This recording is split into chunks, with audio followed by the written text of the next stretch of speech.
তোমরা ব্যাস এতটুকু কথা। কি রে, কথা হয়ে গেল? হ্যাঁ মা চল। কি? আপনাদের সবাইকে খুব ভালো লেগেছে আমাদের। এখন তাহলে আসি। এসো। আমরা তাহলে আজকে আসি, পরে আপনাদের সঙ্গে ফোনে কথা বলবো, কেমন? নমস্কার। নমস্কার।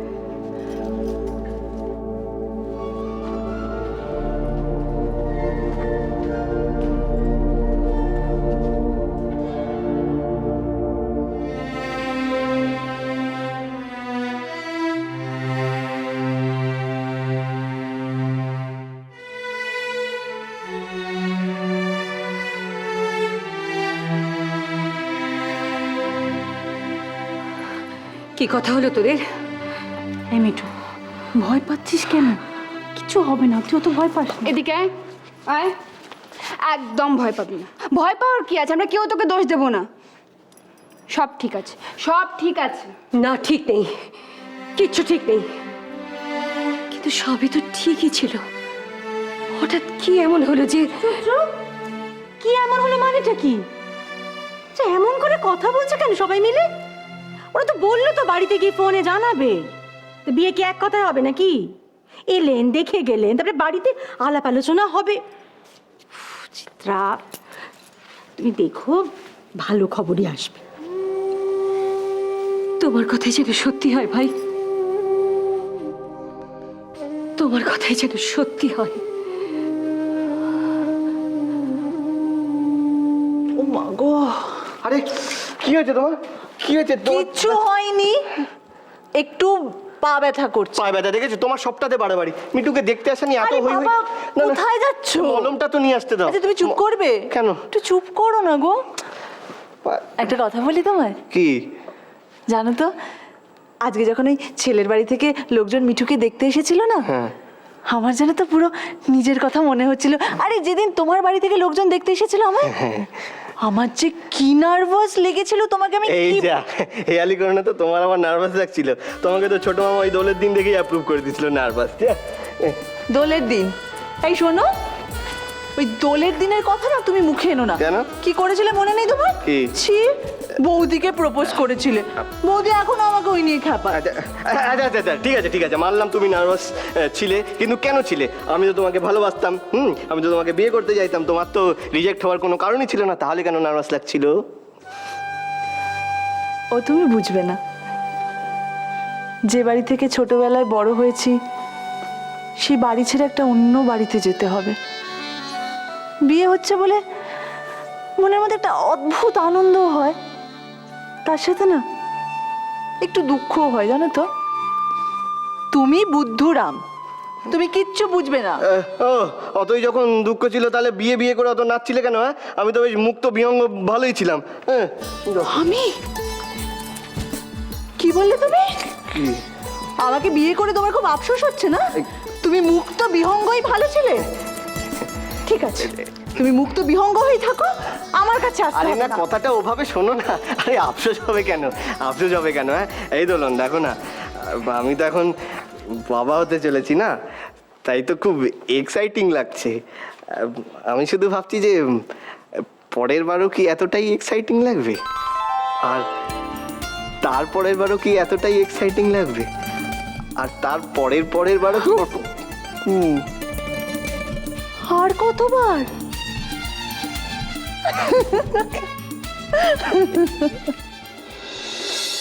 ও বৌমা, এত ভেঙে পড়ছো কেন বলো দেখিনি? মেয়ে তো তুমি জলে পড়ে নেই। আর তাছাড়া আগে থাকতে তুমি নাই বা ভাবছো কেন? ওনারা তো এখনো ফোন করেননি। ঠাম্মা, অনেক হয়েছে, তুমি আর বুঝিও না তো। আচ্ছা কাকিমা, তুমি এত টেনশন করছো কেন বাবা? এই, তুই বা মুখটা ওরকম করে রেখেছিস কেন? আচ্ছা টেনশনের কি আছে? না, আমার সামনে এভাবে চিন্তা করবি না। আরে আরেকজনকে দেখ, তোর চেয়ে বেশি টেনশন কিন্তু ললিতার হচ্ছে, জানিস তো?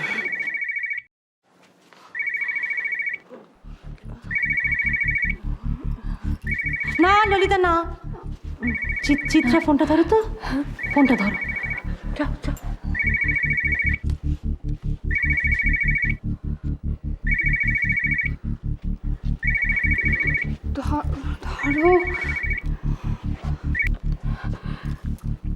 হ্যালো, হ্যাঁ বলুন দিদি, আপনাদের ফোনের জন্য আমি জানি অপেক্ষা করছিলেন, তাই আর দেরি না করে ফোনটা করেও ফেললাম। আমাদের সবার মিঠুকে খুব পছন্দ হয়েছে। পছন্দ হয়েছে।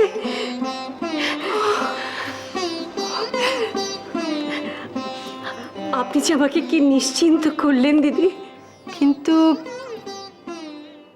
কিন্তু কিন্তু কি দিদি? আসলে আমাদের ছেলে এক্ষুনি বিয়ে করতে চাইছে না।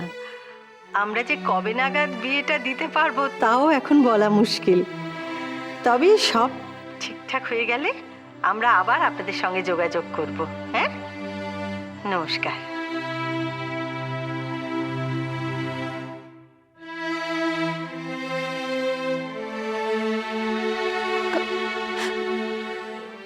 কাকিমা কি বললোটা কি?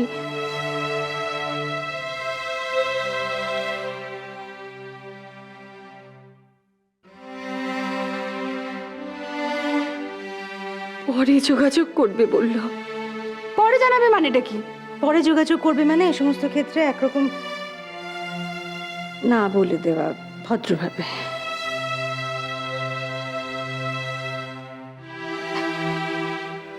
না মানে ওরা বলতে চাইছে ওদের আমাদের মিঠুকে পছন্দ হয়নি। এই দেখ দেখ এই দেখ মিঠু সে তখন থেকে শাড়িগুলো পরে আছে, ছাড়িয়ে নিয়ে আয়, খাবে, দেখ মুখটা দেখ শুকনো হয়ে রয়েছে, সে সকাল থেকে তো উপসী মেয়েটা। নিয়ে যা নিয়ে যা নিয়ে যা, ভেতরে নিয়ে যা তো। আমাকে জ্বালাবার জন্য জন্ম হল। আমাকে জ্বালাবার জন্য। শোনো শোনো বৌমা, শোনো, আরো তো সম্বন্ধ আছে নাকি? আজকের কথাটা ভুলে যাও, বুঝিয়ে বলতো।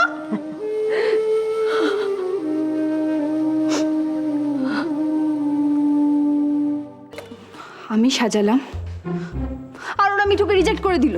হ্যাঁ না, এটা কিছুতেই মানতে পারছি না।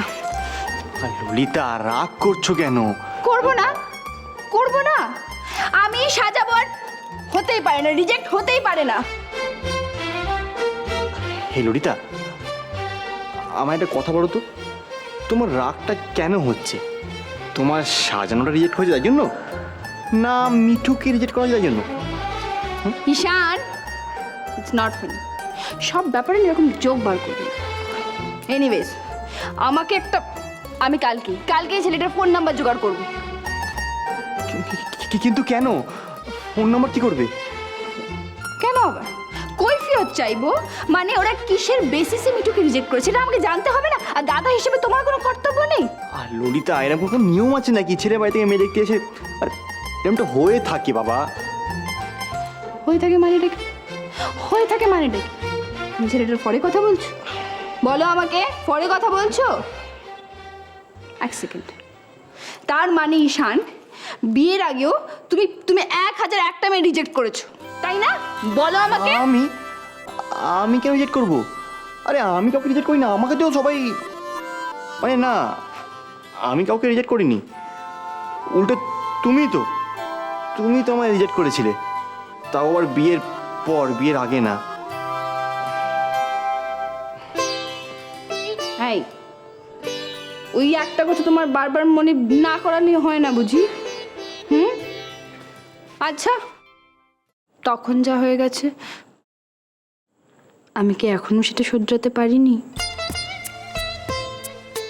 যাকে এখন মাথা ঠান্ডা হয়েছে, চলো অনেক রাত হয়ে গেছে, শুয়ে পড়ো। কিন্তু মিঠু। ললিতা প্লিজ, আর এখন মিঠুর কথা না, প্লিজ। তাহলে আজকে কিসের কথা? আমি শোবো আর তুমি আমার মাথায় হাত বুলিয়ে দেবে, ঠিক আছে?